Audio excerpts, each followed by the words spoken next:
Hello, everyone. I am Kate Drabinski here with Ideas on Fire today for our monthly webinar series. And today we're talking about fostering intellectual community at your academic workplace.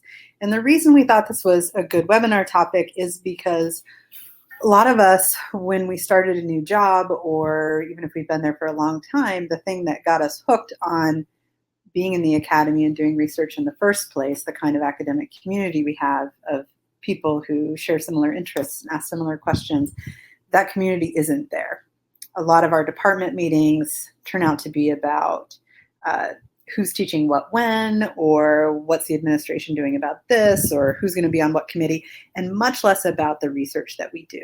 But having an academic community is really important to how we do our work. And so we want to talk about how to foster that kind of community at your workplace. So the way this webinar will work is in a second, I will disappear from the screen and bring up our PowerPoint presentation for today, and I'll walk through it. That should take between 30 and 40 minutes or so, and then I'll come back, and if you have questions or ideas, especially ideas, because all of us are probably working on this in our workplaces, so ideas we can share with each other, please type them in this column on this side of your screen, and we'll chat about those when I come back. All right, so now I'm going to disappear and pull up our webinar for today.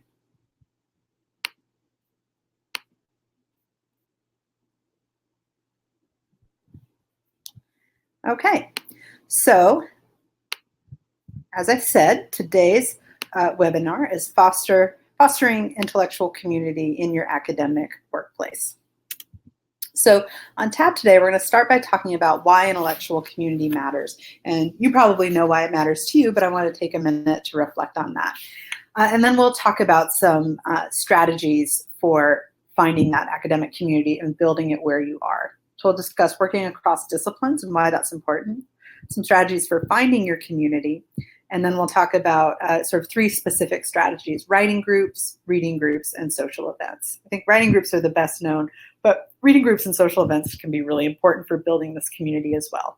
And then we'll end with some links to further resources from Ideas on Fire to talk about these issues. So why does intellectual community matter? It matters because it's vital to our individual work and the work of our fields, and it helps make this life. And what I mean by this is that it's why we do this work in the first place. It's what keeps us excited about our research, what helps us think of interventions into social issues that we care about, that helps us teach and train new generations of scholars and activists and thinkers and artists and creatives and just people who are going to share the world with us. So intellectual community matters for the quality of our work, but I think more importantly, and in a way that we don't often talk about, it matters for the quality of our life, right? To our ability to have meaningful and what feel like important conversations with people whose ideas we really value. So I think one of the most important things about this work is working across disciplines. And interdisciplinarity is really important when you're building your academic community. And I think one of the most important reasons for that is because when we're in graduate school, we're often there with a cohort of students with whom we share a lot of things that we, a lot of ideas or a lot of teaching philosophy or research philosophy. And we build that community in graduate school. There's a close group of fellow students who are engaged in the same projects and have the same stressors and the same anxiety. And there's something about working through comps and oral exams and things like that with a cohort that really builds closeness. So that's, I think, really that's really important, and it's part of how we grow as intellectuals. But when we go on the job market and we scatter to institutions all over the country where we often find that we are the only one of our kind. My degree is from an interdisciplinary graduate program, and finding people who have that kind of training and commitment has been a struggle at some of the schools I've worked at. So working across disciplines is really important to build the best community, and one that's most like what we probably had in graduate school. And this requires thinking broadly about who might share some of your commitments.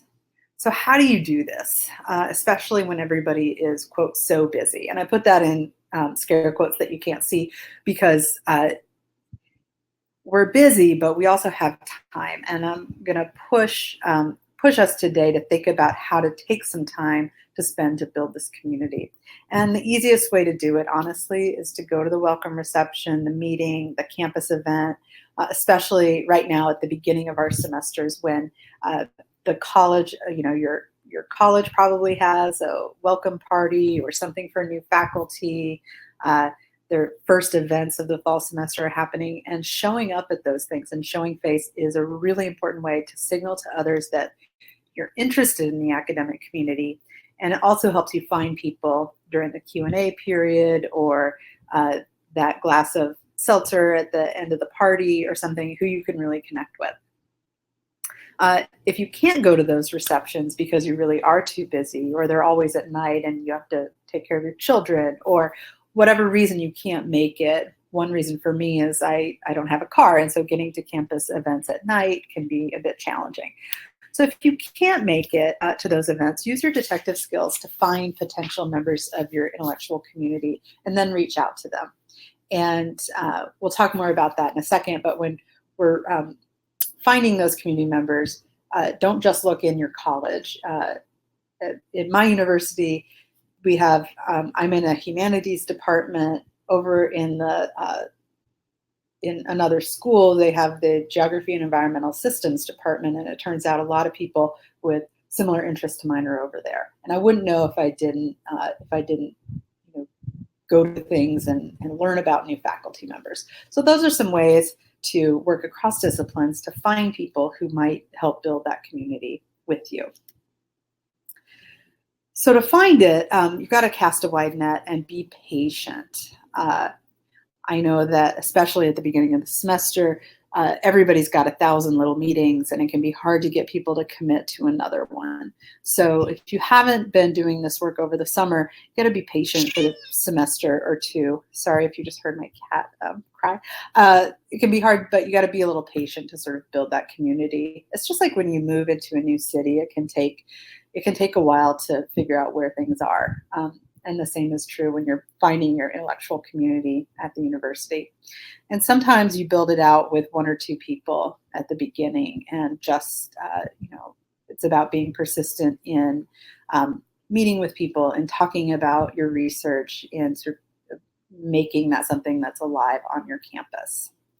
But what are some actual strategies for making that happen?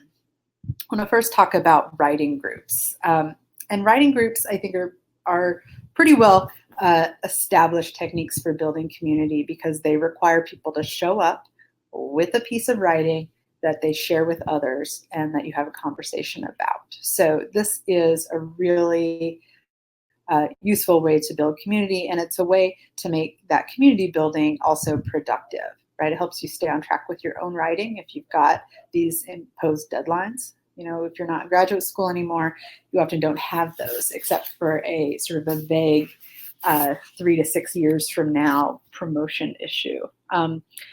So writing groups can be really good for reading. But more than that, for today's webinar, I want to emphasize how great they can be for building community.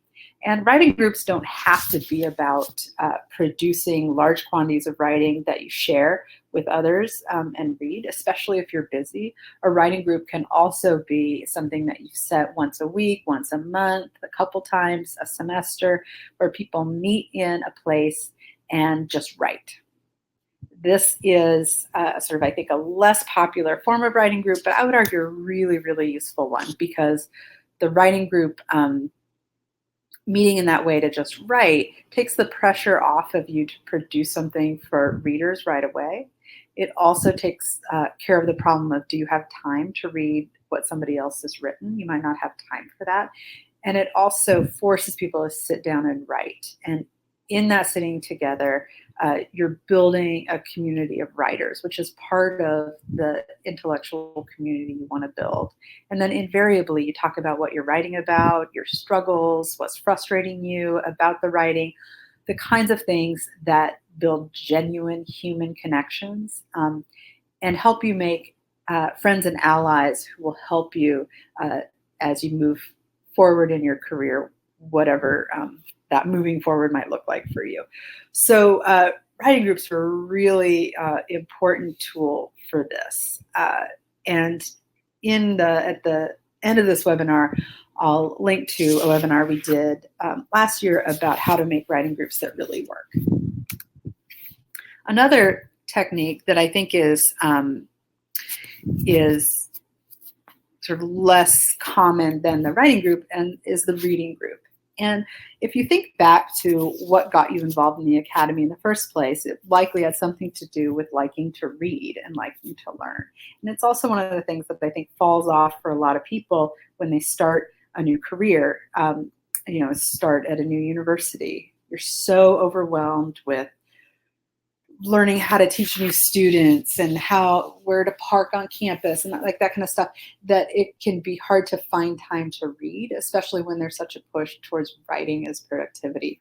But the reading group is a very low stakes way to build intellectual community. My advice for building a reading group is to find members who share a general interest in a similar topic area. And the topic area can be broad or focused depending on what you're interested in doing. So for example, I'm involved in a couple of reading groups this semester. One is about disability studies that came out of an event a bunch of us went to. We had Rosemary Garland Thompson spoke on campus, and a number of us went to dinner with her, and we're talking about how we don't know who all is working on this issue across campus, and so maybe we should have a reading group where we can all push our thinking forward about these issues. And out of that came a reading group, and we have our first meeting at the end of September. And it's just a once a month meeting. And the readings, we will select them as a group, but they won't be overly long, but they will help us all move forward in our thinking. And in doing so, the reading group produces sort of new focuses within your college or university that build the kind of intellectual and academic community that you really want. When you're building these, I would suggest looking to different pockets of your institution to see if there's funding or support for these groups.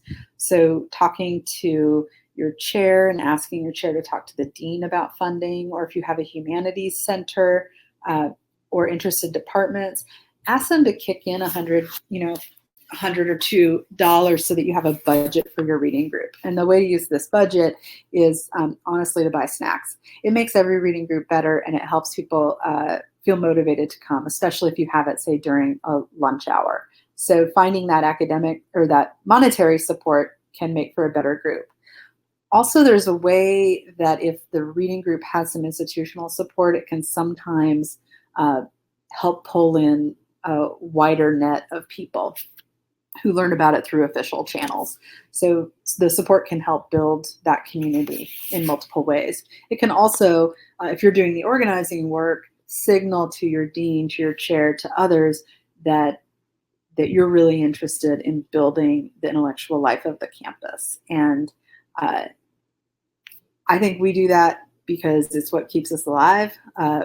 But politically, that can also be helpful for demonstrating sort of the kind of colleague you are. When you've got your reading group together, I made this last on the slide, but it's maybe the most important, keep reading short. People are busy. I was invited to a reading group last year that the request was a book a month, and it was just too much when the reading group was outside of my field. And a lot of people will feel that way. So keeping the pieces short gives people enough time to actually complete the reading. We're not like our students, right? We always do all the reading. And it helps sort of focus the conversation, which is part of how you build, I think, genuine intellectual community through this development of shared languages. So definitely the reading group is an important part of building this academic community, and it can be formal through university support, but it can also be informal. It can also be just you and a few new faculty members, for example, who are all interested in learning about the town you all just moved to, for example. So reading groups are really flexible, but they're really important for bringing people together and building building intellectual community. The last main strategy I want to talk about is social events. And these get short shrift, I think, because it's not formal academic intellectual work. But social events are a great way to build community and to build academic intellectual community, even if it's not focused on, say, your writing or a shared piece of reading. Because intellectual community doesn't have to mean everything's intellectual. If you think back to graduate school experiences, a lot of it was we all read Capital Volume 1 together at the same time, but a lot of it was also, and then we all went to the White Horse and had beer on ladies' night together, right? So and that sort of builds friendships and the kinds of deep friendships that I think make intellectual community so much more meaningful. They take, as I point out here, they help solidify connections and help us all form genuine friendships by taking things off campus. So, for example, I teach at a mid-sized public university that's not the flagship in its institution, and it's out in the county, out in Baltimore County. And a bunch of us who live in Baltimore City, people live all over and commute to teach here and also to be students at this school. But those of us who live in Baltimore have a regular Baltimore social. So people who live, we all meet at one place. We've met at people's homes. Sometimes we meet out at a food market, a place where people can get a variety of drinks and food, and just connect on something that's not necessarily an academic point of connection, but helps us sort of find other ways that we relate. I'm thinking right now of a new hire in the Geography and Environmental Systems department. I'm in a Gender and Women's Studies department, and we met at one of these things, and it turns out we both really like bicycling, and we've really connected on that, and we both think about the way that we move through the streets in intellectual ways, and it's been a really rich friendship. So taking things off campus can be really helpful for building real relationships that are not necessarily enmeshed in the politics of who's getting what at the university. It also helps broaden what counts as intellectual life. Intellectual life isn't just a report of our research, right? It's also sharing our worldviews and shaping each other's worldviews and thinking about different ways of living a life. And that's, I think, what's most important about using social events to build intellectual community. It really is the stuff of life, right? It's about taking that intellectual community and helping it broaden and shape how we live in the world. So Ideas on Fire has a bunch of resources that can help us all figure out how to build this academic community on our campuses. We've got a section, a post here on building community that's about building your professional network, and it's about finding mentors and being a mentee, and also thinking broadly about who's on your team at your job. And that can be really important for building intellectual community, but also the kind of community you need to be successful in your career. We have a webinar that we did recently about writing groups. I mentioned that earlier, and sort of what can make writing groups work. And we've got a lot of different ideas for ways to build writing groups, either as we're all going to come out with a book proposal at the end, or we're just writing together in the same space. And the different models of writing groups all build academic community in different ways. I also included a link to a webinar we recently did on how to move to a new city and settle in. For those of us who are, say, contingent faculty who move around a lot, I think I've taught at, 6 universities in the last 12 years. Being new in a place, it's like you got to start all over every time and build a new community every time. And this webinar is about how to do that and how to make new friends in a new place and how to build community both on and off campus. And then finally, one thing that gets in the way, I think, of intellectual community building is the time that it takes to maintain friendships. They're often the first things to go when we're busy. And so we've got a post here on how to maintain friendships, even when you're too busy to have friends. And making friends as an adult is notoriously difficult, but this post has some really good tips and strategies for doing that. So that's our webinar for today. I'm now going to come back to see you. Hello.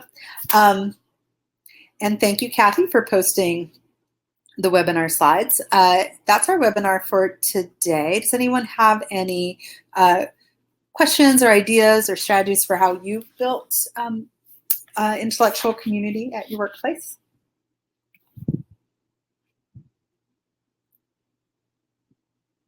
One thing I didn't mention in the slides, but I think can be really helpful, is using social media to do that. Our department, for example, has a Facebook page, and we have lots of faculty members of that Facebook page, and we can share ideas there. We also have a humanities center, and a lot of us meet there regularly, and it's a good place to gather and to run into people who you might not otherwise see on your in your daily travels around campus.